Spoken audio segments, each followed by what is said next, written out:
kenapa oli harus diganti secara rutin? Apa yang terjadi kalau kita nekat tidak mengganti oli mesin? Video ini akan jadi jawabannya. Untuk memahami semua ini, kita awali dengan memahami tugas oli di dalam mesin. Jadi mesin itu kan isinya piston yang gerak naik turun di dalam silinder. Sebenarnya, piston itu punya celah dengan silinder.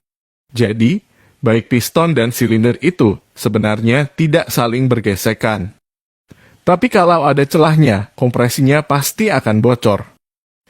Karena udara yang mau dikompresi bisa keluar lewat celah-celah ini, itulah alasan piston punya sepasang ring.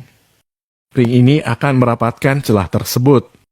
Dengan kata lain, ring inilah yang akan bergesekan dengan silinder. Baik ring piston dengan silinder sama-sama terbuat dari besi. Yang mana kita tahu, kalau besi ketemu besi, pasti gesekannya bisa keluar api. Di sini, oli berperan sebagai penengah. Jadi oli ini punya kemampuan khusus, yakni masuk ke celah supermikro. Dalam kasus ring piston dan silinder, oli akan masuk di antara dua komponen ini. Sehingga, meski kita melihat ring dan silinder itu bergesekan, tapi nyatanya ada lapisan oli tipis di tengah-tengahnya. Itulah yang membuat ring piston bisa bergerak naik turun dengan licin tanpa menimbulkan gesekan.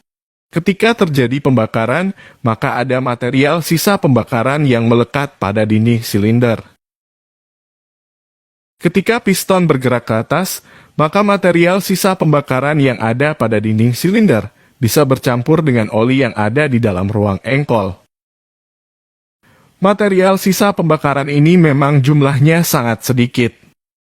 Tapi dalam 1 menit saja bisa terjadi hingga ribuan kali pembakaran. Jadi kalau diakumulasi dalam jangka panjang, material sisa pembakaran ini bisa mengubah warna oli jadi lebih hitam. Jadi warna hitam pada oli itu disebabkan karena oli terkontaminasi oleh material sisa pembakaran. Dan ini normal.